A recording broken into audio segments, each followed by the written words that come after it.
continúa la exposición mi grupo y yo, mi persona, sobre lo que es enfermedad pulmonar intersticial difusa, en lo que es más específico, fibrosis pulmonar idiopática. Bien, mi grupo está presentado por los siguientes compañeros: Maldonado Avisa David, Mamani Kutisaki Willy Freddy, Apasa Larico Solimar, Luque Quispe Joy Waldo, Tisnao Ramos Richard, Simons, Mamani Gender y mi persona. Bien, como habíamos dicho, la enfermedad pulmonar intersticial difusa es muy variada, es un grupo de enfermedades muy heterogéneo, con más de 150 causas, ¿no? Eso ya lo habíamos hablado. En lo que vamos a hablar hoy es lo que viene a ser más específico entre las neumonías intersticiales idiopáticas, la fibrosis pulmonar idiopática, que esta se va a caracterizar primero por el empeoramiento progresivo de la disnea y la función pulmonar. Todo esto se va a asociar a un mal pronóstico. La disnea de esfuerzo crónico es inexplicable, tos, va a haber crepitantes inspiratorios bivacilares, hipocratismo digital y en ocasiones exacerbación aguda como manifestación inicial, que lo vamos a ver más adelante. Otros factores también son reflujo gastroesofágico, infecciones virales crónicas y hepatitis C. Bien. 60 de 1 millón de habitantes presentan estos casos, ¿no? Más en hombres que mujeres y también en mayores de 50 años y también con antepasados de fumadores, también presentan 6 meses de disnea, tos no productiva, crepitantes, como ya mencioné, y patrón restrictivo en lo que es la espirometría. La esperanza de vida, en este caso la fibrosis pulmonar idiopática, es de 2,5 a 3,5 años. Es por eso que también es importante en toda esta clasificación que se ha hecho según la ATS. El 20% de los casos son familiares, en este caso por el gen del MUC5B, que de acortamiento de la telomerasa, y entre sus factores de riesgo, como ya mencioné, había reflujo gastroesofágico como infecciones virales. Entre su patogenia, la fibrosis pulmonar idiopática, en estudios recientes se dice que la inflamación no sería, en este caso, es secundaria. Lo principal sería la lesión celular del epitelio alveolar, en lo que va a estimular la proliferación de fibroblastos. Va a estimular la proliferación de fibroblastos, va a estimular la proliferación de fibroblastos, y esto va a producir, ¿qué? Una fibrosis. Eh, todo esto, todo esto vendría a ser una enfermedad fibrogénica donde no hay inflamación. Por lo tanto, esto también explicaría la ineficacia de los tratamientos antiinflamatorios basados en el uso de los corticosteroides e inmunosupresores.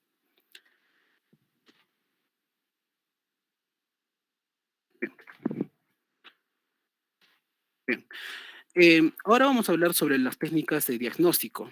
Entre las técnicas de diagnóstico vamos a tener lo que viene a ser la tomografía axial computarizada de alta resolución, en donde va a existir 4 patrones. Va a existir el patrón, lo que viene a ser acá, la UIP, que viene a ser la neumonía intersticial habitual, la UIP probable, la UIP indeterminado y el diagnóstico alternativo, que lo vamos a ver caso por caso en la siguiente diapositiva. En este caso vamos a hablar sobre lo que viene a ser el patrón NEO o el patrón UIP, que es lo mismo, que es la neumonía intersticial habitual. Para hablar sobre esto debemos saber las características que en sí se va a presentar en la tomografía axial computarizada de alta resolución. En las características que vamos a presentar, primero va a ser el panal de abeja, que va a ser por tracción por bronquiectasis por tracción, donde va a haber dilatación de las vías respiratorias por la distorsión parenquimatosa como resultado de la fibrosis pulmonar.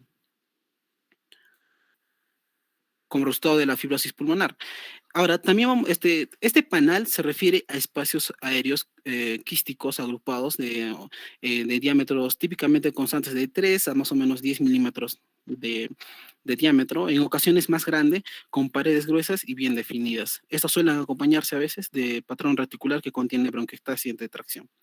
El panal de abeja a menudo se presenta como múltiples capas, una encima de otro, pero también se puede presentar como una sola. Estaríamos hablando en este caso de un enfisema o tracción paraseptal. Ahora, también vamos a hablar entre lo que viene a ser la característica de lo que viene a ser la opacidad en vidrio esmerilado. Esto va a ser el aumento borroso del pulmón, con conservación de los márgenes bronquiales y vasculares. Ahora, va a haber opacidad en vidrio esmerilado pura y opacidad en vidrio deslustrado. En la pura, esta no va a ser característica típica de lo que viene a ser de una UIP. En lo que viene a ser la opacidad en vidrio esmerilado, deslustrado, esta corresponde a un patrón reticular fino. Representa la fibrosis y puede verse en pacientes con fibrosis pulmonar idiopática. Ahora, en lo que viene a ser la opacidad en vidrio esmerilado pura, su presencia en pacientes con fibrosis pulmonar idiopática se debería plantear la posibilidad de una exacerbación aguda. Hablando en sí ahora en la diapositiva sobre el patrón de neumonía intersticial habitual, eh, para empezar, este patrón tiene las siguientes características. Este patrón radiológico es característico en sí de la fibrosis pulmonar idiopática.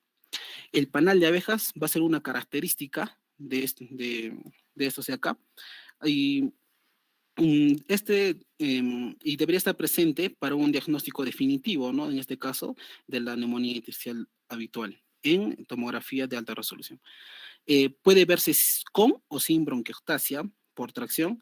Eh, en la neumonía intersticial habitual es positivo, en este caso, en la tomografía, para un diagnóstico en un 90 a un 100%. Ahora, una minoría de estos casos de pacientes, en este caso con una neumonía intersticial habitual, viene a ser histopatológica, no va a cumplir con estos criterios de la tomografía computarizada para dar positivo a la neumonía intersticial habitual. Como podemos ver en la diapositiva, tenemos imágenes de tomografía donde nos muestran desde la imagen A, la B y la C, con cortes transversales, y en la D una reconstrucción coronal, donde nos va a ilustrar el panal de abeja con predominio subpleural. Entonces, también vamos a observar la presencia concurrente de una leve opacidad de vidrio delustrado. En lo que van a hacer en la imagen E, es una vista ampliada del lóbulo inferior izquierdo, donde nos va a mostrar las características típicas del panal de abeja, como se puede ver acá, que consiste en espacios aéreos quísticos, como lo había mencionado, agrupados con paredes bien definidos, como se puede ver acá. Y los diámetros, bueno, son variables, ¿no? Bien, esto se puede ver en la imagen del patrón new. Pasemos al segundo patrón, que vendría a ser en este caso el patrón probable de new o probable de neumonía intersticial habitual, ¿no? En este patrón nos dice que debemos tener las siguientes características. Debería haber anomalías reticulares predominantemente basales subpleurales sin panal de abejas. Esto nos denominaría ya un patrón probable de neumonía intersticial habitual.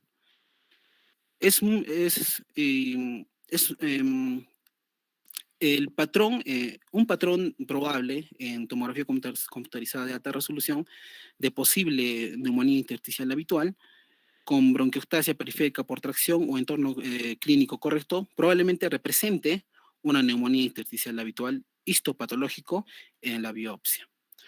Por lo tanto, las anomalías reticulares predominantes, basales subpleurales con bronquiectasia por tracción periférica, debe considerarse, ¿no?, como probable NIU. Ahora, la opacidad en vidrio deslustrado puede estar presente en la patología, en la probable neumonía intersticial habitual, pero no es una característica dominante. En la figura, desde la figura A hasta la C también tenemos cortes transversales, secciones transversales. La D, una reconstrucción coronal de ambos pulmones. En la vista E tenemos una vista ampliada del lóbulo inferior derecho, donde nos va a ilustrar la presencia de un patrón reticular con bronquiostasias periféricas con predominio subpleural y basales, ¿no? Como se puede ver en la imagen. Ahora, esto Dependiendo de su orientación con respecto al plano de de la sección ¿no? de la tomografía computarizada, las bronquiectasias periféricas por tracción aparecen como estructuras tubulares, como indica acá la flecha, ¿no? Como las flechas, o quísticas. eh, bueno, se puede observar también la presencia concurrente de leves opacidades en vidrio deslustrado en las áreas subpleurales de ambos pulmones y ausencia de panal de abejas, ¿no? Y ausencia de panal de abejas. Bien. Ahora, pasemos a lo que viene a ser el patrón indeterminado. Este patrón se debe asignar cuando la tomografía computarizada de alta resolución demuestre características de fibrosis, pero no cumple con los criterios de neumonía intersticial habitual o una neumonía intersticial habitual probable. Y no sugiere explícitamente un diagnóstico alternativo. En esta categoría incluye un subgrupo de pacientes con opacidad en vidrio ilustrado o reticulación subpleural muy limitada, sin características obvias de fibrosis en la tomografía computarizada. Ahora, en, en, en tales casos se debe confirmar con vistas inspiratorias en decúbito prono de las opacidades subpleurales que no representan atelectasias dependientes. Bien, en la figura podemos ver en la sección A y en la sección B, podemos ver eh, cortes transversales. En la sección C, una reconstrucción coronal de ambos pulmones. En la sección D, el pulmón derecho ampliado en decúbito supino, donde nos muestra la opacidad en vidrio, ¿no? Deslustrado. Y en el corte C, perdón, en el corte E, tenemos un corte transversal en donde de las zonas inferiores del pulmón, de decúbito prono, que muestra persistencia de infiltración pulmonar en áreas no dependientes, excluyendo así anomalías gravitatorias. En este caso, la neumonía intersticial habitual se demuestra por histología. En la figura 4, perdón, en esta figura, en la figura A, tenemos, de la A a la C tenemos cortes transversales, donde nos muestran extensa infiltración pulmonar que combina panal de abejas, opacidad en vidrio deslustrado, eh, y una distribución asimétrica entre ambos pulmones y ausencia de predominio subpleural. Lo que viene a ser al siguiente patrón sería el diagnóstico alternativo. En el diagnóstico alternativo nos menciona que en algunos casos de esta enfermedad de enfermedad pulmonar fibrótica va a existir sospecha clínica de fibrosis pulmonar idiopática, pero el patrón el patrón de tomografía computarizada de alta resolución va a sugerir un diagnóstico alternativo. Va a sugerir como, por ejemplo, fibrosis broncocéntrica en los lóbulos superiores, atenuación profusa en mosaico en que sugiere neumonitis por hipersensibilidad, retracción fibrótica posterior de los cilios en la sarcoidosis, opacidad extensa en vidrio deslustrado con preservación subpleural en neumonía intersticial no específica fibrótica. Ocasionalmente, la presentación de la tomografía computarizada en alta resolución puede ser la de una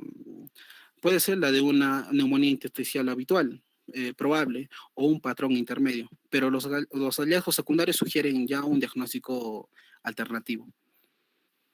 En la figura podemos ver la tomografía nos va a sugerir en sí un diagnóstico alternativo de fibrosis pulmonar. La figura A y en la figura B, en secciones transversales, están obtenidas en inspiración profunda, donde se muestra la infiltración pulmonar diseminada, respetando algunos revolillos pulmonares secundarios en las bases pulmonares. En el corte C, en este corte transversal, también se ha tomado en la aspiración, donde confirma el atrapamiento del aire lobulillar. Todos estos hallazgos son altamente sugestivos de neumonitis por hipersensibilidad crónica. Y por último, muy aparte de los patrones, tenemos o se debe tomar en cuenta los hallazgos de la tomografía computarizada en presencia de una exacerbación aguda. En los cortes A y B tenemos cortes transversales, donde de las partes pulmonares superior y media, en la C y D, tenemos la exacerbación aguda que muestra una opacificidad bilateral en vidrio deslustrado en reciente desarrollo en ambos pulmones. Bien, esto vendría a ser los patrones de tomografía computarizada en alta resolución que nos muestra en sí lo que viene a ser la fibrosis pulmonar idiopática. Gracias. Ok, sí, el detalle de esto, el FPI, es muy importante saber del tema de las lesiones. Como su compañero lo ha descrito, hay diferente, el patrón habitual de estas lesiones el panal de abejas en varias hileras que son subpleurales, hay bronquiotraces de tracción y por otra parte hay poco vidrio delustrado. Entonces, con estas lesiones, ya cuando hay una reunión clínica entre un neumólogo, radiólogo, el paciente ya no necesita entrar a una intervención quirúrgica o a una biopsia pleural, ya con las imágenes netamente el paciente ya se puede hacer el diagnóstico de FPI. Y como se sabe, y lo han recalcado creo en la primera parte, es el tema que este paciente solo tiene 5 años de sobrevida. Entonces este paciente ya de frente ya va a lista de trasplante de pulmón porque sería la única solución en estos pacientes. Por eso es muy importante ver este tipo de lesiones. Es importante que ustedes conozcan qué es la tomografía de alta resolución y qué van a ver en esta tomografía de alta resolución en el FPI. Aparte de lo que ya se habló en la anterior clase del EPIT, es ver la causa, los antecedentes del paciente, pero en la causa idiopática, uno de este grupo de 7 patologías de idiopáticas es el más importante, el FPI. Entonces, viendo ya las características clínicas, el paciente ya se le puede dar ya indicación para trasplante pulmonar. Por otra parte, como se mencionó en la anterior clase, de todos los EPIT, el FPI es el único que tiene indicación de antifibróticos. Ahí tenemos la perfiridona, tiene la única indicación en el FPI. Por otra parte, su compañero ha hablado del tema también de exacerbaciones.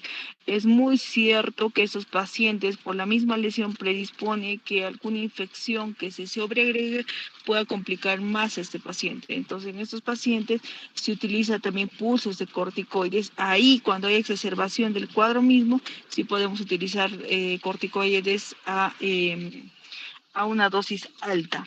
Pero sí es importante que conozcan estas secciones y es justamente lo que quería que hablen sus compañeros. Está bien, vamos a pasar a la segunda exposición.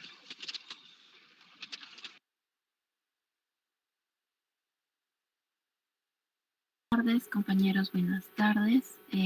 El tema de insuficiencia respiratoria aguda. Los integrantes del grupo son mi persona, que la insuficiencia respiratoria aguda es la incapacidad aguda del sistema respiratorio para mantener el intercambio de gases. Esto quiere decir que va a provocar un intercambio gaseoso anormal, por lo que va a resultar ser potencialmente mortal. Y es por eso que vamos a describir cada uno de estos términos, ¿no? El término de insuficiencia es la disfunción que indica el intercambio gaseoso anómalo que puede deberse a una alteración en la cual los elementos del sistema respiratorio se ven afectados. Y esto puede ser, por ejemplo, una anomalía a nivel del sistema nervioso central que va a afectar la regulación de la respiración o una anomalía torácica, musculoesquelética que va a afectar la ventilación. Ahora, el término respiración, en su sentido más amplio, se refiere al aporte de oxígeno a los tejidos y a la eliminación del dióxido de carbono, del CO2 desde los tejidos, ¿no? Y el término agudo, esto va a implicar en un comienzo relativamente súbito a las horas a días y a un cambio sustancial de la situación basal del paciente. Además que vamos a ver que va a ser propias de la alteración pulmonar. Entonces, vamos a ver que la insuficiencia respiratoria es un fracaso del aporte del oxígeno a los tejidos y de la eliminación del CO2 de estos mismos, ¿no? Entonces vamos a encontrar que va a haber una falta de oxigenación en el cuerpo, donde la presión parcial arterial del oxígeno va a ser menor a 60, que esto quiere decir a 8 kilopascales. Y también va a haber una falta de eliminación del dióxido de carbono, donde va a ser mayor a 50 milímetros de mercurio, que esto equivale a 6,5 kilopascales. Y esto se va a ver acompañado por una acidosis arterial con un pH menor a 7,3. Ahora, vamos a ver que la clasificación de la insuficiencia respiratoria se va a ver de dos tipos, ¿no? El tipo 1, que es la insuficiencia respiratoria hipoxémica, el tipo 2, que es la insuficiencia respiratoria hipercápnica. En definición, la hipoxémica es la insuficiencia respiratoria caracterizada por hipoxemia y normocapnia o hipocapnia en el análisis de gases en sangre arterial. Esto quiere decir que la presión arterial del oxígeno va a ser disminuida y va a ser menor a 60 milímetros de mercurio. Pero la presión parcial arterial de CO2 va a ser normal o en algunos casos va a ser disminuida y va a ser menor a 33 milímetros de mercurio. En el tipo 2 vamos a ver que es una insuficiencia respiratoria caracterizada por la hipercapnia, la normosecmia o la hipoxemia en el análisis de gases en sangre arterial, donde vamos a encontrar que la presión parcial del oxígeno va a ser normal o va a estar disminuida menor a 80 milímetros de mercurio, o va a ser, y también de que la presión parcial arterial del CO2 va a ser aumentada, va a ser mayor de 50 milímetros de mercurio. Entonces, digamos que el diagnóstico de una insuficiencia respiratoria aguda va a requerir, ¿no?, de un cambio significativo de la gasometría arterial desde un estado basal. Con frecuencia vamos a ver que se va a presentar el de tipo 1, ¿no?, que es la hipoxémica. Y esto se va a ver reflejado en la curva disociativa de la oxihemoglobina, donde vamos a ver que con frecuencia el punto de relación de la disociación de la oxihemoglobina, en la que los descensos adicionales a la presión de oxígeno va a provocar, ¿no?, una disminución brusca en la saturación de la hemoglobina. Y esto a su vez va a conllevar al contenido de oxígeno en la sangre arterial. Vemos que en la curva de disociación de la oxihemoglobina, que la presión parcial del oxígeno pasa por el tejido en determinación a la función en cuánto de oxígeno va a estar disponible en la célula y en la mitocondria. Entonces vemos que la hemoglobina se va a caracterizar, ¿no?, por una desviación tanto para la derecha o para la izquierda. Y cuando se va a la derecha, esta va a ser presente de que va a tener menos afinidad al oxígeno. Y esto, por ejemplo, se puede dar en algunos ambientes donde son extremadamente hipóxicos, como puede ser intrauterino o en la cima del Everest. Y cuando la hemoglobina se caracteriza por una desviación hacia la izquierda, la curva tiene una mayor afinidad al oxígeno. Entonces, el oxígeno se va a unir de forma más intensa a la hemoglobina, por lo que los tejidos van a disponer de menos cantidad. En conclusión, vamos a llegar de que normalmente en reposo nosotros vamos a tener una presión arterial de oxígeno de 60, donde va a saturar a un 90%. Pero por debajo de este punto, vamos a ver que el oxígeno aportado por los pulmones va a ser insuficiente. Y esto va a causar, ¿no?, el daño tisular, donde se va a presentar la insuficiencia respiratoria aguda. Y en algunos casos se presenta, ¿no?, la hipoxia, una necropsis o un fallo multiorgánico. Entonces, estas consideraciones clínicas van a implicar que cualquier definición de la insuficiencia respiratoria aguda basada en un valor absoluto de la presión parcial arterial de oxígeno es arbitraria. Por ejemplo, la bibliografía nos refiere tres casos, ¿no?, de cómo diagnosticar la insuficiencia respiratoria aguda. Primero nos habla de un individuo joven, sano, de buena salud, que fue a escalar, ¿no?, y que su presión arterial de oxígeno fue inferior a 50 milímetros a causa de la disminución de la presión inspiratoria de oxígeno. Entonces vemos que este sujeto no va a presentar una insuficiencia respiratoria aguda, ni siquiera aunque la presión arterial de oxígeno se encuentre por los valores inferiores de 45 milímetros de mercurio. Otro caso es, por ejemplo, con un paciente con enfermedad pulmonar obstructiva crónica, donde los intervalos normales de la presión arterial de oxígeno pueden ser entre los 50 o 55 milímetros de mercurio. Tampoco se va a considerar como una insuficiencia respiratoria aguda. Pero cuando un paciente presenta habitualmente una presión arterial de oxígeno de 80 milímetros de mercurio y ocurre un descenso repentino de la presión de oxígeno a 50, se podría, por ejemplo, asociar, ¿no?, a un riesgo sustancial de la disminución de oxigenación potencialmente peligrosa. Este sí sería considerado un caso de insuficiencia respiratoria aguda. Entonces llegamos a la conclusión de que el diagnóstico de una insuficiencia respiratoria aguda va a requerir de un cambio significativo en la gasometría arterial desde el estado basal. Bueno, doctora, va a continuar mi compañero.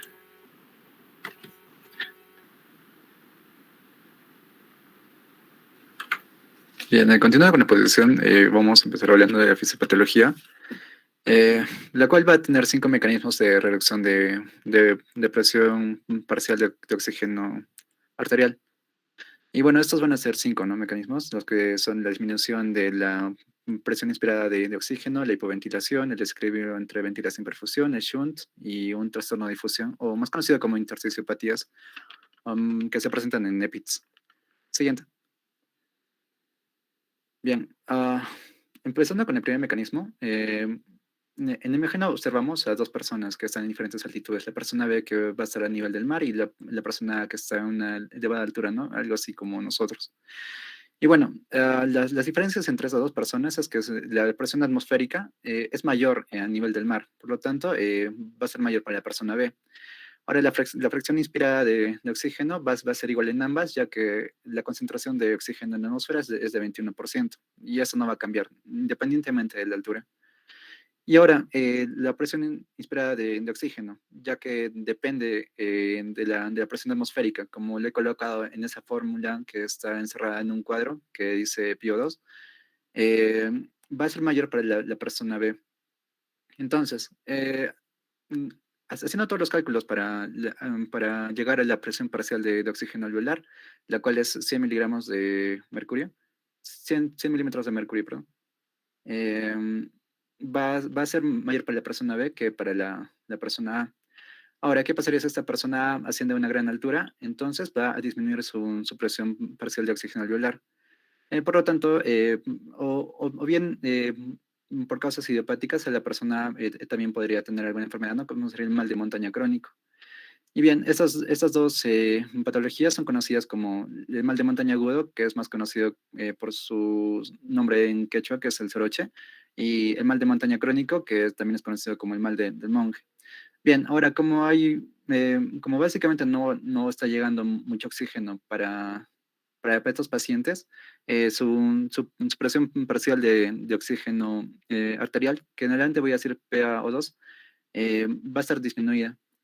Y como están en hipoxemia, su frecuencia respiratoria va a aumentar. Ahora es característico que en estos pacientes al administrarles el oxígeno van a tener una respuesta buena, una evolución favorable. Asimismo, su gradiente alveolo arterial de oxígeno va a ser normal y su PaCO2 va a ser normal o también va a ser disminuida.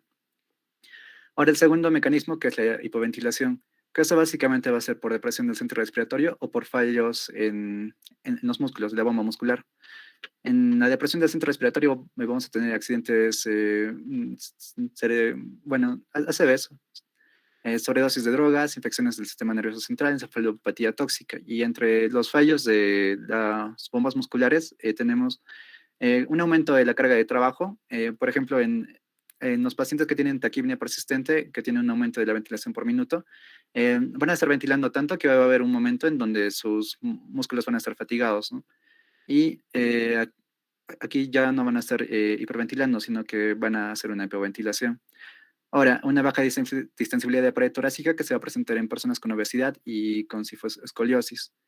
Y bueno, eso es para la pared torácica. Ahora, para los pulmones, es decir, que los pulmones no se van a distender adecuadamente, que se va a presentar en pacientes con fibrosis pulmonar o pacientes con el síndrome de distrés respiratorio agudo.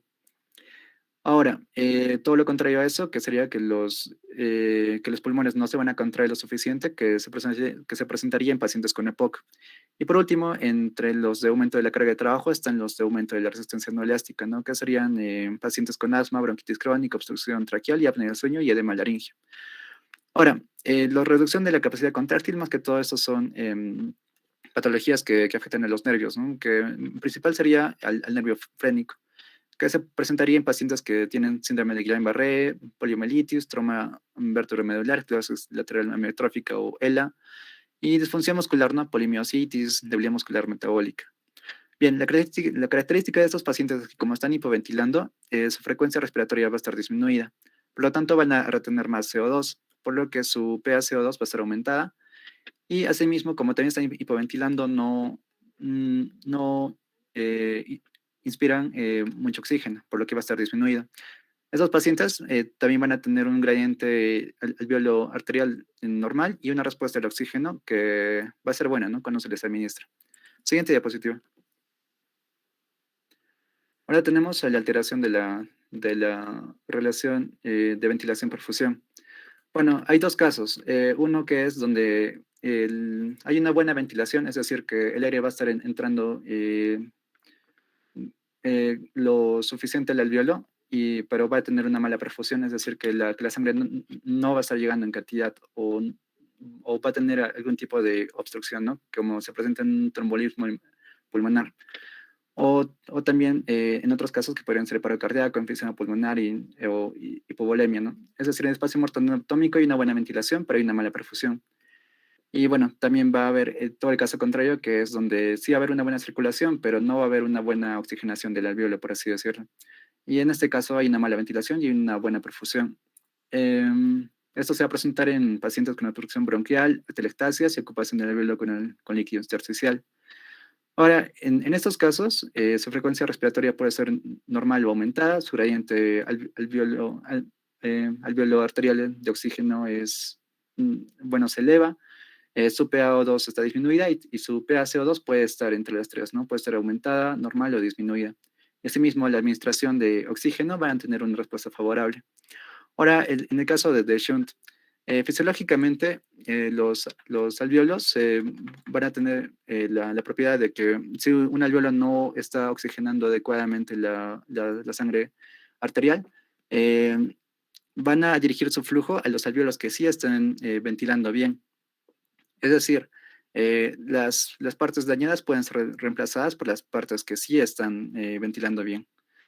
Pero ¿qué pasaría si estarían los pulmones totalmente dañados? Por ejemplo, en esta imagen tenemos a los pulmones que la parte dañada sería la parte que está sombrada de rojo. Solamente quedarían los ápices. ¿Esto sería suficiente para reemplazar todo el pulmón? No. Entonces, este mecanismo se va a presentar en pacientes con síndrome de distrés respiratorio agudo, neumonía grave, edema pulmonar masivo o con alteraciones anatómicas, ¿no? Que serían como malformaciones cardíacas congénitas. La característica de estos pacientes es que van a tener una respuesta mala a la administración de oxígeno, ¿no? No van a tener una evolución favorable. Asimismo, por esto mismo, como ya he mencionado que están dañados sus alveolos, su PaO2 y su PaC2 van a estar disminuidos. Y bueno, su gradiente alveolo arterial de oxígeno va a ser aumentado y su frecuencia respiratoria también va a ser aumentada y a causa de la hipoxia. Siguiente. Bien, aquí tenemos el quinto Un mecanismo, que es la momento ahí, alteración. vuelve a tu anterior diapositiva, por favor. Lo que tú mencionabas sí es muy cierto, hay comunicación directa entre los alvéolos, ahí tenemos los poros de Kohn y los canales de Lambert. Entonces, esto de alguna forma puede ayudar a que no sea tan definitivo si un alvéolo está alterado o hay alguna alteración en el alvéolo. puede otro alvéolo directamente apoyarlo, ¿no? Por eso es muy importante conocer la fisiopatología. Ahora justamente estamos hablando de la fisiopatología en todos estos temas. Y es importante también saber qué son los poros de Kohn y los poros de Lambert, que esos son a nivel del alvéolo y hacen esta comunicación entre cada alvéolo. Continúe con la exposición.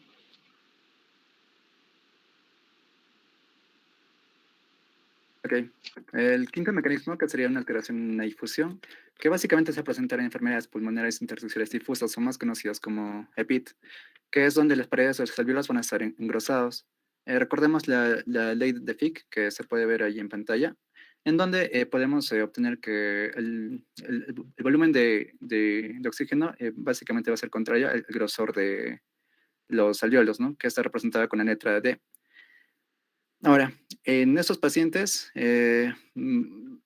cuando están en reposo, van a tener un PaO2 y PaCO2 en un estado normal, pero ¿qué pasaría si hicieran ejercicio? Esos podrían disminuir. Asimismo, dependientemente del oxígeno, su frecuencia respiratoria podría ser normal o aumentada. Y bueno, estos tienen una respuesta al oxígeno, cuando se les administra, van a tener una respuesta favorable.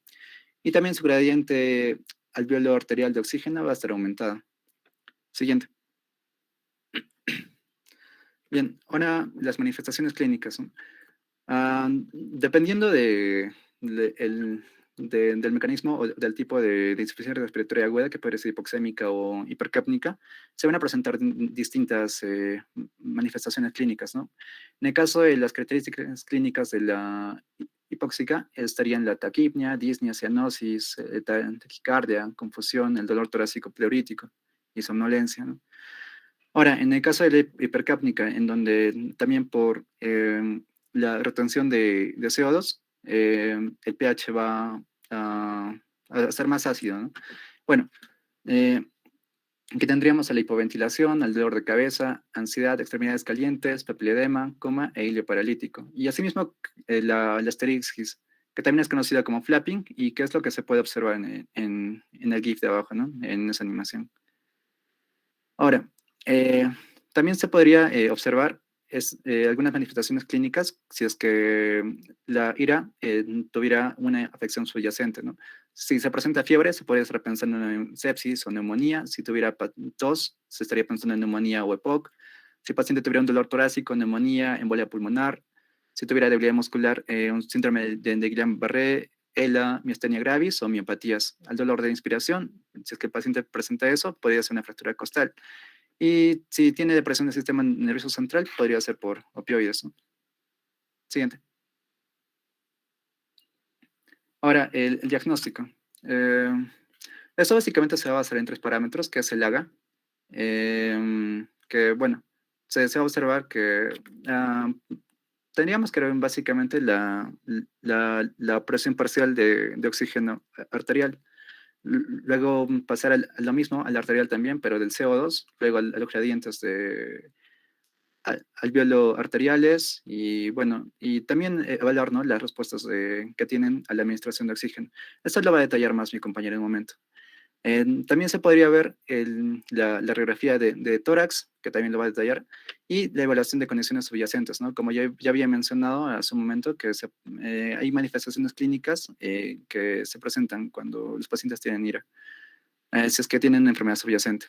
Pero en caso de estas condiciones subyacentes, si es que el paciente tiene leucocitosis, también podría presentarse en sepsis o neumonía. Si presente poco asma, habría que hacerle pruebas de función pulmonar. Y también habría que pensar en efectos cardíacos, ¿no? Utilizando EKGs o ecocardiografías. Eso sería todo por mi parte. Va a continuar mi compañero. Continuando con la exposición, pasamos a la evaluación clínica. En estos vamos a tener principalmente tres escenarios clínicos: los efectos de la hipoxemia y de la acidosis respiratoria, o también de ambos, los efectos de enfermedades primarias o secundarias y los efectos extrapulmonares de otros procesos patológicos. Ya, los efectos clínicos de la hipoxemia y la acidosis respiratoria se suelen manifestar sobre todo en el sistema nervioso central, ya sea un ejemplo por irritabilidad, agitación o cambios de personalidad, y en el sistema cardiovascular, ya sean arritmias, hipotensión o hipertensión. Ya. Esto vamos a ver en pacientes con EPOC, ya que estos con una insuficiencia respiratoria aguda de inicio gradual pueden sufrir alteraciones en el sistema nervioso central, que pueden ser los principales signos en esta enfermedad. Ahora, entre los efectos de las enfermedades primarias o secundarias, vamos a ver que los síntomas y signos pulmonares van a reflejar a menudo una enfermedad respiratoria que va a estar provocando una insuficiencia respiratoria aguda. Entre estos vamos a tener unos hallazgos, ya sea la tos y la expectoración en la neumonía o el dolor torácico secundario en un tromboembolismo pulmonar con infarto. Otro, también podemos ver la presencia de disnea con manifestaciones inespecíficas en una enfermedad, en un síndrome de dificultad respiratoria aguda. Finalmente, podemos ver los hallazgos físicos que se pueden asociar en un proceso patológico pulmonar concreto, ya sea una neumonía, que a menudo produce una auscultación, ya sea de respiración bronquial y crépitos, que puede causar un edema pulmonar cardiogénico. Otros hallazgos anormales que pueden ser mínimos o nulos en pacientes con síndrome de dificultad respiratoria aguda o en un tromboembolismo pulmonar. Y los efectos extrapulmonares en otros procesos patológicos, y estos ya pueden presentarse, por ejemplo, una sepsis en un síndrome de distrés respiratorio agudo, o una neumonía grave, o ya sea una aspiración del contenido gástrico, o ya sea un traumatismo. Siguiente, por favor. Ahora, ¿cómo podemos valorar esas anomalías fisiológicas? Como ya vimos en el examen AGA, tenemos que preguntarnos primeramente, para poder confirmar la presencia de esta insuficiencia respiratoria aguda, me- eh, tenemos que primeramente ver si existe una hipoxemia. Esta respuesta principalmente se va a basar en el valor de la presión parcial de oxígeno y de la saturación de oxígeno. Esto nos puede ayudar principalmente a confirmar un diagnóstico, eh, y también para poder definir su gravedad. Ahora, nos tenemos que preguntar también, ¿existe hipoventilación? Eh, Esta hipoventilación va a estar presente si la presión parcial del CO2 va a estar elevada. Ahora, si esta presión, otra pregunta que nos debemos hacer es que ¿se explica completamente la hipoxemia, el grado de hipoventilación? Aquí tenemos que ver el gradiente alveolo-arterial. Si este es normal, esta hipoventilación va a estar completamente explicada, y además nos puede dar el grado de hipoxemia. Eh,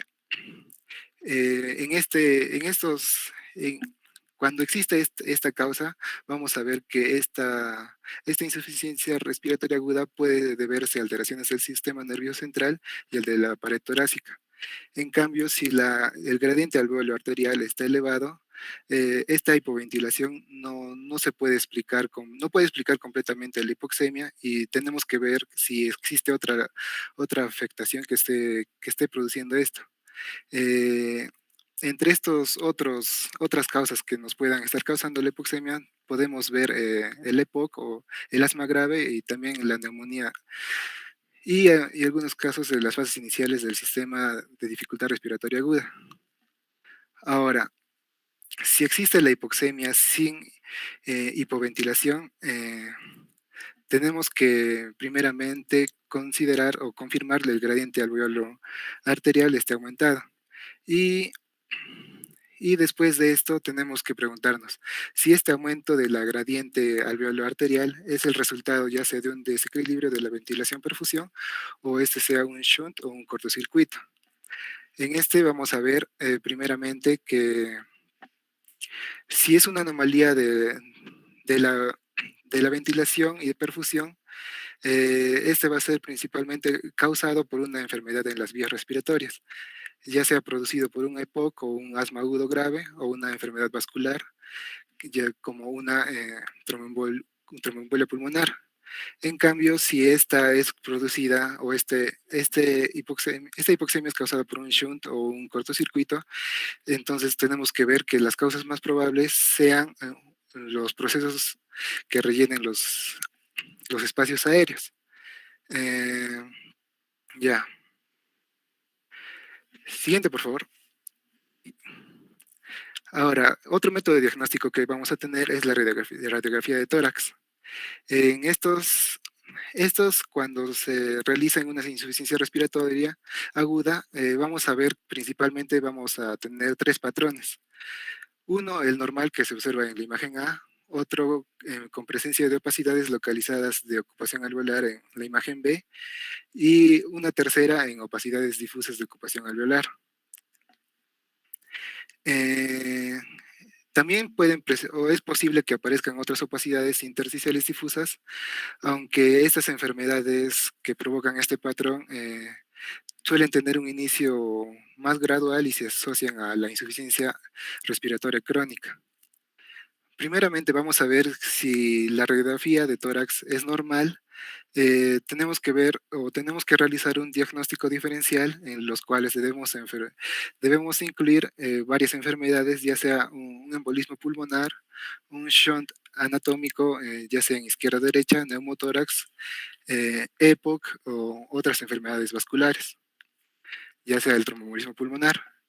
Si tenemos un patrón, ya sea el segundo, como opacidades localizadas en la ocupación alveolar, tenemos que ver principalmente si estos muestran infiltrados, ya sea unilateral o derrames, y en su diagnóstico diferencial debemos incluir ya sea neumonías, embolismos, infartos pulmonares o derrames pleurales, aspiraciones, neumonías lobares, atelectasias o infartos. Finalmente, en el último de ocupaciones difusas, o digo, de opacidades difusas de ocupación alveolar, en estos debemos incluir un diagnóstico diferencial que incluya ya sea un edema pulmonar, eh, tanto cardíaco o no cardíaco, una neumonía, una hemorragia pulmonar y el sistema de dificultad respiratoria aguda. Eh, ya. Vamos a ver también que esta combinación, ya sea de la radiografía de tórax con la interpretación de gasometría arterial, nos va a ser de mucha utilidad, ya que estos nos van a ayudar principalmente en el diagnóstico, que este finalmente nos va a dar un diagnóstico final. Siguiente, por favor. Finalmente vamos a tener otras evaluaciones que nos pueden ayudar con los pacientes en una insuficiencia respiratoria, entre los cuales tenemos un hemograma que nos puede ayudar a encontrar si el paciente tiene una anemia que nos esté causando que la hipoxemia que presente puede estar empeorando, o si les puede causar un edema pulmonar agudo, si este paciente puede tener policitemia o leucocitosis, ya sea de desviación izquierda, o una leucopenia debido a una infección, o una trombocitopenia que puede presentar en una sepsis de origen severo.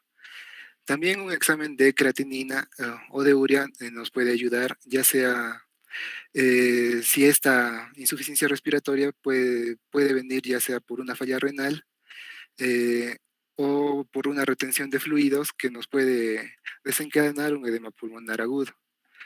Eh, otro, otro examen es la analítica bioquímica sistémica, o un examen de electrolitos. En esta podemos ver una hipocalemia severa que nos puede causar una falla muscular, o también anormalidades del fosfo y magnesio. Otros exámenes que podemos tener son los exámenes bacteriológicos, los cuales nos pueden ayudar a identificar la posibilidad de otras infecciones.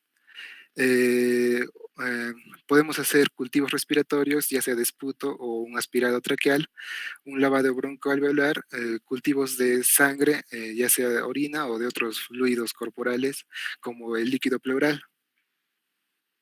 Finalmente vamos a ver que podemos hacer otras pruebas específicas que deberían estar dirigidas en la anamnesis y la exploración física, ya sea en los valores de gasometría arterial y radiografía de tórax.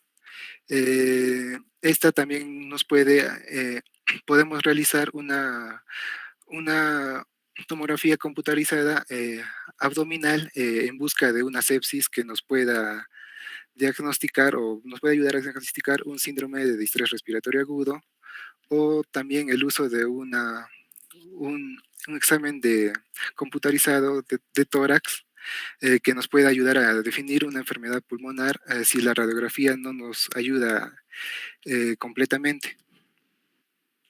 Eh, Eso es todo de mi parte.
Bueno, doctora, compañeros, buenas tardes.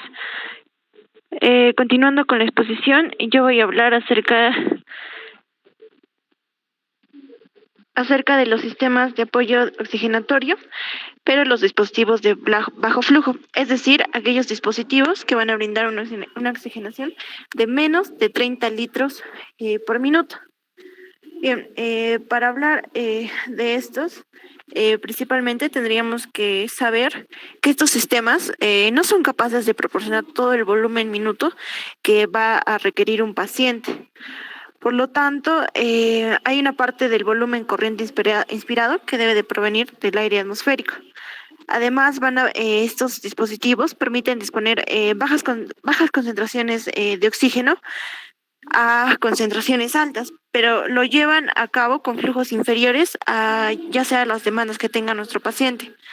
Ahora, cualquier concentración de oxígeno entre el 21 y el 80% puede ser administrada por este sistema, pero la fracción de oxígeno inspirada varía en función del flujo inspiratorio, la ventilación minuto y también podría ser por los cambios en el flujo del oxígeno. Es también importante distinguir que otra diferencia entre los sistemas de bajo flujo y de alto flujo es que los sistemas de bajo flujo van a tener una fracción inspiratoria de oxígeno que va a ser inconstante, o sea, algo impredecible a diferencia de los de alto flujo que sí son constantes. Además de ello, también no, es importante resaltar que estos sistemas de bajo flujo no van a asegurar, ¿no? un FiO2, o sea, una fracción inspiratoria de oxígeno estable, ¿no? Ya que el paciente va a haber una mezcla, ¿no? de aire, como sabemos, entre oxígeno, nitrógeno, bueno, y otros gases en la atmósfera. Ahora, dentro de estos sistemas, nosotros vamos a encontrar principalmente a la cánula nasal, a la mascarilla facial simple y a la mascarilla con reservorio. Siguiente. Entonces, como les había dicho, tenemos dentro de los dispositivos de bajo flujo la cánula binasal. Como podemos ver en la imagen, al paciente se le va a colocar en los orificios nasales, ¿no? Esta cánula y se le puede brindar aproximadamente, como podemos ver en los flujos, los cuadros debajo de la imagen, sobre la cánula nasal en el adulto y también en la cánula nasal en el niño. Esa está dada por el peso del niño. Como podemos ver, aproximadamente 1 litro por minuto de flujo de oxígeno va a dar un 24% aproximadamente de fracción inspiratoria de oxígeno.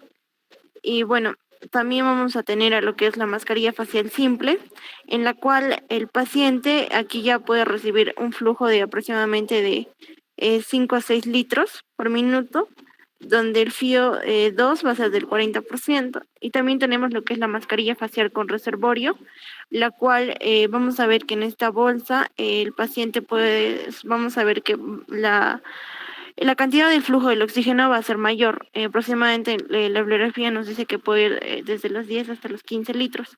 Siguiente, por favor. Bien, pero ¿cómo es que funcionan estos sistemas de apoyo? En la exposición ya han ido viendo cómo es que un paciente que necesite la administración de un sistema de apoyo para lo que es la oxigenación, principalmente el paciente va a presentar algunos signos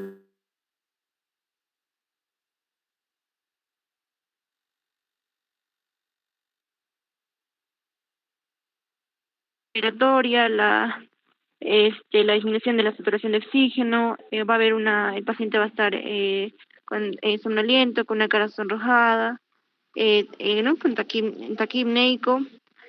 Y bueno, al lado derecho, intenté esquematizar lo que corresponde a cómo es que se va a administrar estos sistemas de apoyo, ¿no? En cuanto a la oxigenación. Y resulta que siempre se empieza con la cánula nasal.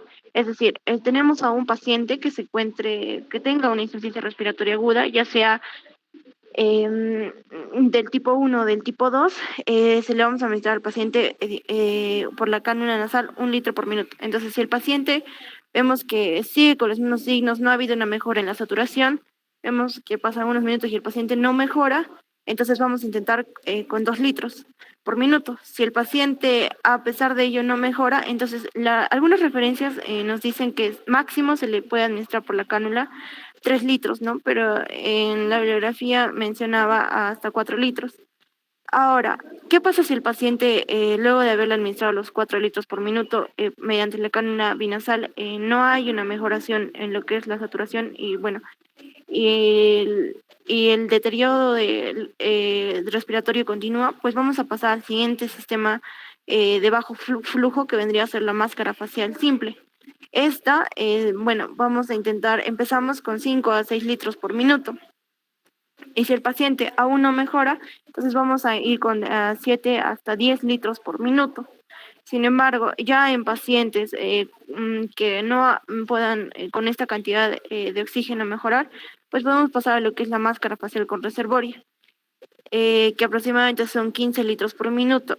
Sin embargo, si aún así no había una mejoración, pues ya se tendría que pasar a los dispositivos de alto flujo para mejorar lo que es, bueno, ¿no? La respiración en el paciente. Entonces, como podemos ver, son 3 los principales dispositivos que se usan en el bajo flujo. Y es importante recordar que la cánula binasal es entre los más usados en hospitalización. Sin embargo, como pueden ver, todo va a depender de cómo el paciente reacciona a la cantidad de oxígeno que se le está brindando.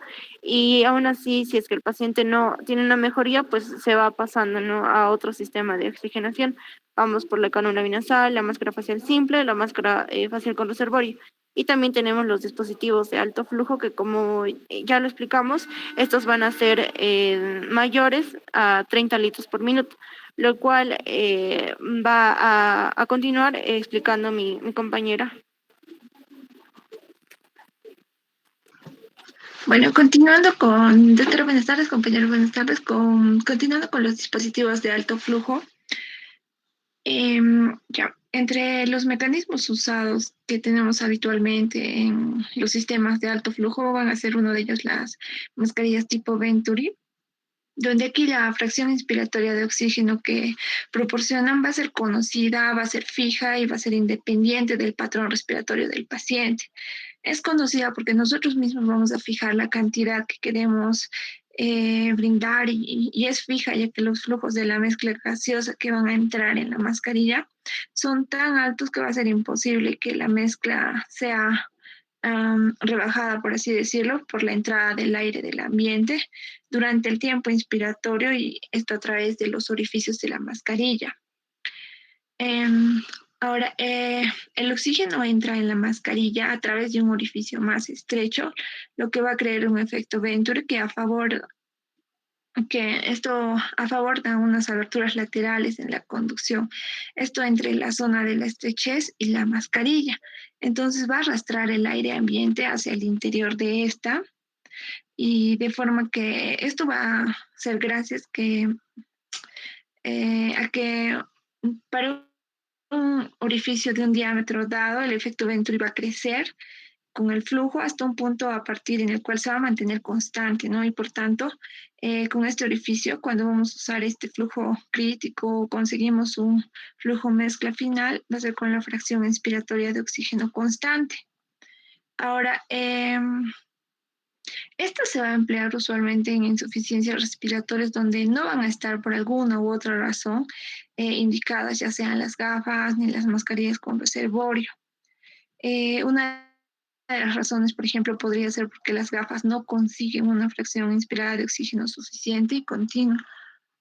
Siguiente, por favor.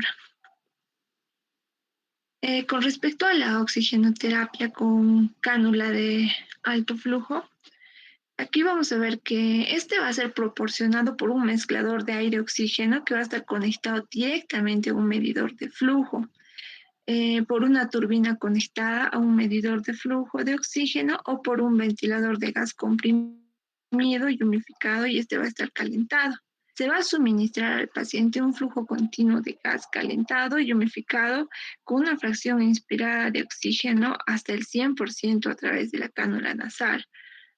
Ahora, esta nos va a permitir la administración precisa de la fracción inspirada de oxígeno establecida y va a proporcionar niveles bajos y variables de presión positiva en las vías respiratorias que van a generar un efecto en la presión final de expiración positiva leve y limpia las vías respiratorias superiores para eliminar el espacio muerto.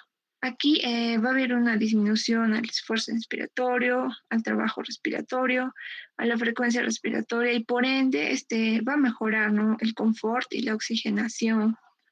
Siguiente, por favor. Con respecto a las indicaciones, dentro de los criterios clínicos vamos a tener que se va a usar en la disnea de moderado o grave con signos de trabajo respiratorio y el uso de la musculatura accesoria o movimiento abdominal paradójico. También cuando va a existir una taquipnea mayor a 30 respiraciones por minuto o una hipoxemia grave con la oximetría de pulso menor a 90%. Ahora, no va a haber indicaciones para intubación traqueal de emergencia, donde estén con signos vitales relativamente estables o hay una inestabilidad hemodinámica o falla orgánica múltiple o inconsciencia. Con respecto a los criterios gasométricos, vamos a tener a la presión arterial de oxígeno sobre la fracción inspirada de oxígeno, donde tiene que ser mayor a 150 o, perdón, y menor a 300. Ahora, la necesidad de administrar una fracción inspirada de oxígeno de manera progresiva mayor al 40% para conseguir una oximetría de pulso de al menos de 90% o un pH menor al 7,35 o una presión arterial de oxígeno mayor a 45 milímetros de mercurio. Mi compañero va a continuar con el resto. Siguiente, por favor. Doctora, buenas tardes. Compañeros, buenas tardes. A continuación vamos a continuar con el sistema bolsa, válvula, mascarilla. Bueno, las bolsas, válvula, mascarilla, también conocidas como balón de ventilación autoinflable o también AMBU, se van a usar principalmente en los entornos de emergencias, ¿no? Que van a estar controlando o van a recibir por primera vez un paciente con insuficiencia respiratoria, ¿no? Va a haber razones por las cuales este sistema se va a preferir. Por ejemplo, una de ellas es el manejo de la vía aérea, debido a que el paciente necesita, ¿no?, una adecuada ventilación y oxigenación, ¿no? La ventilación con bolsa, mascarilla juega un rol esencial, incluso más que cuando se le va a hacer a un paciente una intubación, ¿no? Eso se usa principalmente en lo que vendría a ser en la oxigenación de rescate. Bueno, este dispositivo, ese sistema va a constar de la mascarilla, la válvula unidireccional. Siguiente, por favor. Bueno, anterior, por favor. Me parece que no lo puse ya. La mascarilla, ¿no? Que, bueno, pueden apreciarlo, el que está en contacto con la rama mandibular, con la nariz y los pómulos, ¿no? Esta va a estar, se van a aplicar principalmente por apoyo de las dos principales técnicas, ¿no? Que va a ser la técnica de CE, ¿no? Donde se va a preferir usar el dedo pulgar y el dedo índice para comprimir la mascarilla sobre la vía aérea que va a estar conformada por la nariz y la boca, ¿no? A grandes rasgos. Bueno, el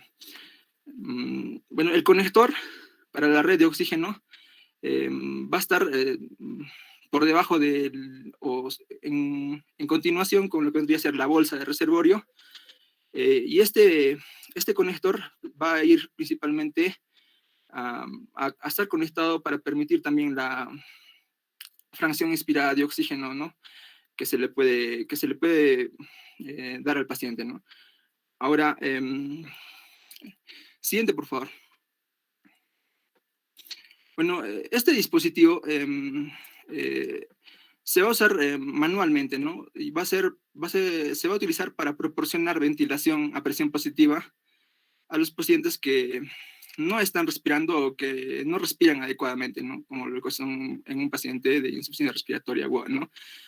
El empleo de ese sistema bolsa, válvula, mascarilla va a incrementar lo que vendría a ser la concentración de oxígeno, ¿no?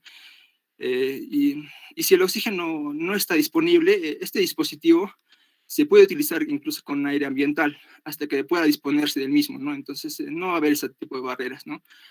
Ahora, lo que se dispone es en un paciente que llega con una insuficiencia respiratoria aguda es de 10 a 12 ventilaciones minutos, considerando un paciente adulto de más de 30 años, ¿no? Siguiente, por favor.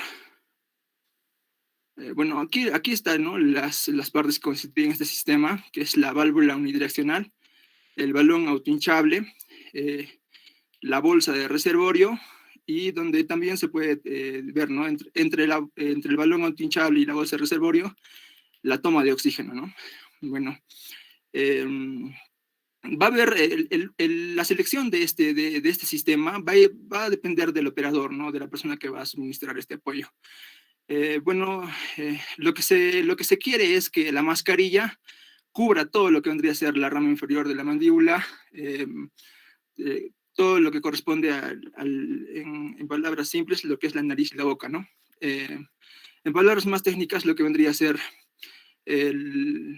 todos los dos orificios que son las narinas, los arcos de la nariz, eso principalmente, ¿no? Eso se va a elegir, depende del operador, ¿no? Bueno, lo que ven en el cuadro superior, a su mano izquierda de ustedes, en su pantalla, bueno, va a ser la técnica CE, ¿no? Que van a ir a comprimir, ¿no?, con la región tenar y una compresión directa sobre la vía aérea, ¿no? Para para suministrarle este apoyo al paciente, lo que se va a preferir es que demos extensión, ¿no?, a la cabeza, es lo que se denomina perfundir la vía o abrir la vía. Y se va a aplicar la técnica Vitenar cuando son con dos operadores, ¿no? O sea, dos personas que van a administrar ese sistema bolsa, válvula, mascarilla para darle soporte en una insuficiencia respiratoria, por ejemplo, ¿no? Bueno, la frecuencia adecuada para ventilar al paciente adulto es una ventilación de 6 a 8 segundos, ¿no? Una cada, ¿no? 6 a 8 segundos. En mente vamos a contar 6 a 8 segundos y vamos a comprimir, ¿no?, lo que es el balón autoinflable. Siguiente, por favor. Bueno, todo paciente con insuficiencia respiratoria aguda, esto ya pasando a las medidas de apoyo en el tratamiento, puede sufrir, por ejemplo, de trombosis venosa profunda, tromboembolia pulmonar y úlceras gástricas de estrés, ¿no? Estas medidas de apoyo en el tratamiento van a ir junto con las demás técnicas, ¿no? Dependiendo del cuadro clínico del paciente, ¿no? Si es un EPOC, si es un síndrome de estrés respiratorio agudo, que puedan cursar, ¿no?, con trombosis venosa profunda, ¿no? Que van a estar, estos pacientes que van a estar, por ejemplo, en UCI, van a estar inmovilizados principalmente, ¿no? Lo que podría afectar las vías periféricas, ¿no? Entonces, venosos me refiero. Entonces, lo que se recomienda a este tratamiento es la anticoagulación profiláctica, entre el que va a resaltar principalmente las heparininas de bajo peso molecular, en el que está el fondoparinux, por ejemplo. Esto va a haber una resistencia, ¿no? Se aprecia que va a haber una resistencia a estos medicamentos 5 o 10 días después del tratamiento, ¿no? Es por eso que para los primeros 5 o 10 días del tratamiento se va a administrar fondoparinux, luego se podrá pasar a las demás heparinas de bajo peso molecular, ya sea, por ejemplo, la warfarina, ¿no?, por ejemplo, u otras. Eso principalmente, ¿no? Siguiente, por favor.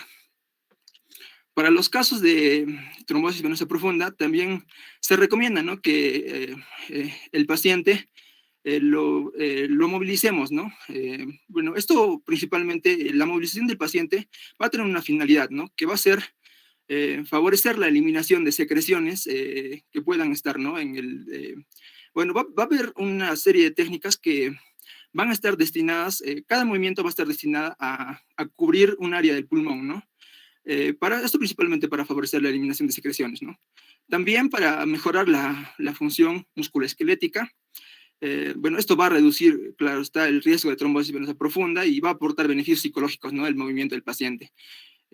Bueno, siguiente, por favor. Y ya por último, para terminar, bueno, antes de terminar, ¿no? Bueno, se va a preferir, como anteriormente comentaba mi compañero, la sedestación, ¿no? Que el paciente esté en 45 grados para reducir justamente lo que vendría a ser los cuadros de aspiración o broncoaspiración, ¿no? Ya.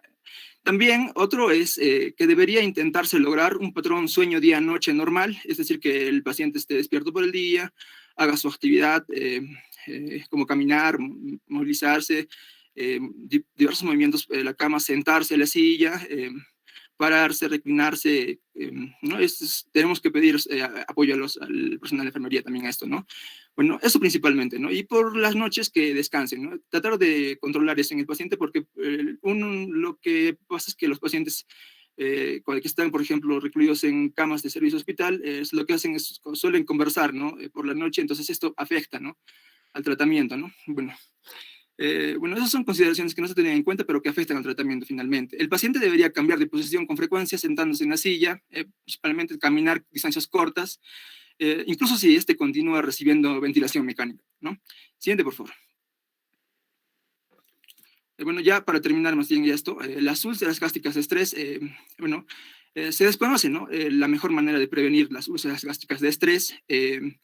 Bueno, aquí entra un componente psicológico, ¿no? El estrés. Bueno, para esta se va a indicar el empleo de antagonistas H2, que van a tener van a ser superiores a la administración gástrica de lo que vende a ser el sucralfato, ¿no? Que se suele administrar.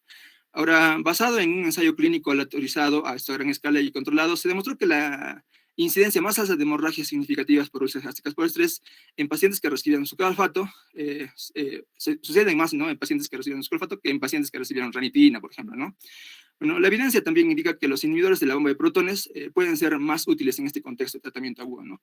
Ahora, en específico para los pacientes con síndrome de distrés respiratorio agudo, la alimentación enteral tanto va a ser limitada, ¿no? Durante un máximo de 6 días, va a ser tan adecuada como la alimentación enteral total, ¿no? Respectiva a los días sin respirador. Esto cuando va a estar sin respirador, ¿no? Bueno, la mortalidad en 60 días y las complicaciones infecciosas que pueden acompañar el cuadro y las alimentaciones limitadas producen menos intolerancia digestiva, ¿no? Bueno, debemos considerar también al tratamiento global que la nutrición va a ser importante para mantener la fuerza necesaria, ¿no? Y para la retirada gradual del respirador. Eso principalmente como medidas de apoyo al tratamiento. Eso sería todo por mi parte. Gracias, compañeros, por su atención.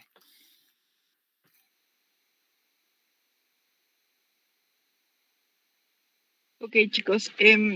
Mire, el tema de insuficiencia respiratoria aguda es un bonito tema, pero no... el tema de la fisiología respiratoria está adecuado, pero la última parte no es que si aumentan más cosas de lo debido va a estar mejor el tema de la presentación. Enfoquémonos directamente a la patología. Ustedes más se han ido al distrés respiratorio en el agudo, el ARDS, que es otra patología. Primero yo quiero hacer una pregunta, después voy a pasar a los compañeros que quieran hacer preguntas al grupo. Quiero saber de dónde han sacado el tema de la oxigenoterapia.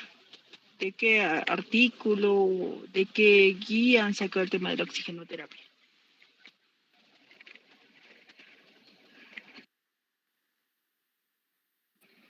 Grupo 4.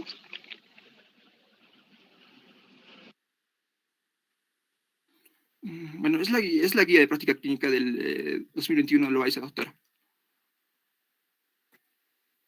Ya, porque ahí en sus diapositivas ponían la diferencia entre bajo y alto flujo. Quiero nuevamente que me recalquen cuál es la diferencia entre esos dos dispositivos en la oxigenoterapia y se sabe bien cuándo está el FIO en ese momento.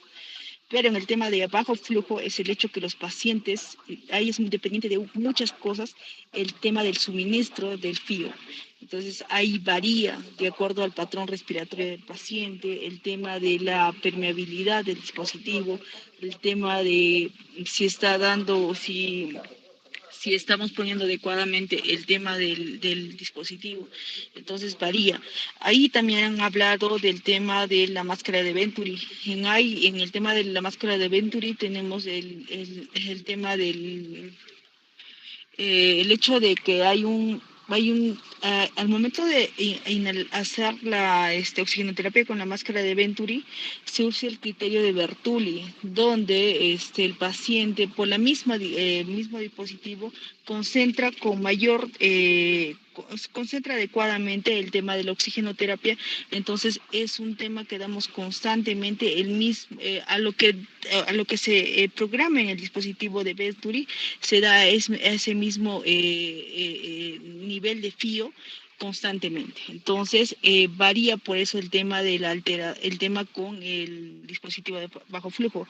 Además de ello, el tema del CO2 es muy importante porque en el tema de alto flujo el paciente no tiene más reinhalación del CO2, o sea, no concentra más CO2, que es muy diferente en los dispositivos de bajo flujo, especialmente que es la máscara de reservorio, el paciente que tiene un EPOC de fondo o un EPIC de fondo, estos pacientes pueden, por el mismo hecho de la reinhalación de CO2, pueden concentrar más CO2. Por eso es muy diferente. No es el tema de los litros, básicamente, sino cuánto estamos dando de fío.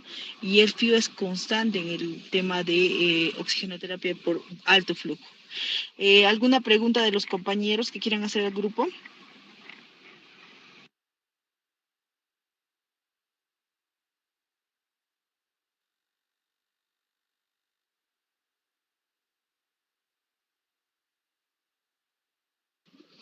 Ok, la exposición ha sido adecuada. En el tema de la insuficiencia respiratoria aguda, es ver, como ustedes le han dicho, el diagnóstico básicamente es gasométrico. O sea, inicialmente si mi paciente viene con una taquipnia marcada, lo ideal es ponerle el saturómetro. Si ya la saturación baja de 90, ya probablemente la presión de oxígeno esté menor de 60, pero eso también varía de acuerdo a qué altura estemos. Por ejemplo, acá en Puno, Juliaca, estamos a 3.900 metros sobre el nivel del mar. Entonces, como lo han mencionado, el tema que es la fracción inspiratoria de oxígeno siempre va a ser igual aquí en Lima. El detalle es la variación de la presión barométrica que altera toda esta situación. Por eso es muy importante ver esa situación, que estamos a una altura muy diferente, y ahí varía, hay diferentes fórmulas donde nosotros podemos calcular cuánto el nivel de saturación es de acuerdo para cada altura, y de acuerdo a eso ver si esto es normal o es patológico. Pero sí o sí, el tema de la insuficiencia respiratoria, básicamente el tema del AGA, el tema de la presión parcial de oxígeno a nivel arterial es lo que nos va al diagnóstico del tema de la insuficiencia respiratoria. Por otra parte, tenemos que clasificar si es hipoxémica, hipercápnica y de acuerdo dar el manejo. Ahora, por otra parte, en estos pacientes se tiene que ver los antecedentes del paciente. Como he mencionado, hay diferentes tipos de patologías que pueden llevar a esta insuficiencia respiratoria, como puede ser una neumonía o como puede ser una anemia. Entonces, de acuerdo al paciente, a la clínica, a los antecedentes que tengamos, de acuerdo a nuestra anamnesis, vamos a enfocar a dónde va el tema de la insuficiencia respiratoria. Ahí, de acuerdo a ello, nosotros vamos a poder pedir un hemograma, podemos pedir una radiografía de tórax o podemos pedir otro tipo de laboratorios que nos enfoquen de mejor forma nuestro diagnóstico y dar de mejor forma el tratamiento respectivo al paciente. El hecho es que también el oxígeno es un medicamento, entonces tenemos que saberlo utilizar. Como les he dicho, el tema de utilizar bajo o alto flujo también es muy importante. Justamente ayer se habló el tema del neumotórax. Entonces, ahí, por ejemplo, el paciente puede llevar con una polignia el tema de dificultad respiratoria, entonces puede llegar a una insuficiencia respiratoria. Pero con la oxigenoterapia de alto flujo podemos hacer que esto, si es un neumotórax pequeño, puede hacer que el hecho que pueda haber mayor reabsorción de dicho neumotórax por el tema de la oxigenoterapia por alto flujo. Entonces, de acuerdo a lo que nuestro paciente tenga los antecedentes, la clínica del paciente, vamos a enfocar el manejo de esta situación, ¿ya? Y que otro puede ser, en otro caso también los pacientes que tienen ARDS, tenemos que ver también el tema de si es un cuadro agudo, si es un tema también, si hay que descartar una patología cardíaca, un edema agudo de pulmón, secundaria en patología cardíaca, ver si es menos de una semana, de acuerdo a eso ya lo manejamos. Y por otra parte es ver el PAFI. Han hablado también del AMBU, ¿no? En qué momento utilizarlo, pero eso ya es otro tipo de situaciones. Más que en eso, es el hecho de enfocar al paciente de acuerdo a la clínica, los antecedentes. De acuerdo a ello es enfocar qué se va a solicitar a mi paciente, los exámenes auxiliares, y de acuerdo a ello ya poner un diagnóstico y manejarlo. Si es un paciente que está con una hemorragia, entonces obviamente la insuficiencia respiratoria va a ser secundaria al tema de la anemia. Entonces a eso pues, de repente mi paciente va a requerir transfusiones, ¿no? O viceversa, o mi paciente, no sé, está con un cuadro de tos, aumento de la frecuencia respiratoria, tiene dolor pleurítico, entonces está con temperatura, entonces le pide una radiografía, de repente es una neumonía, entonces va dirigido de acuerdo a la clínica del paciente el enfoque de mi insuficiencia respiratoria. Entonces, ese es el tema, chicos. No es que me agreguen más cosas, mientras agregan más cosas, no, sino seamos más dirigidos en el tema que estamos tratando y de acuerdo a ello podamos enfocar de mejor forma esas patologías. No hay ninguna pregunta, vamos a dar por concluido esta clase y buenas tardes con todos.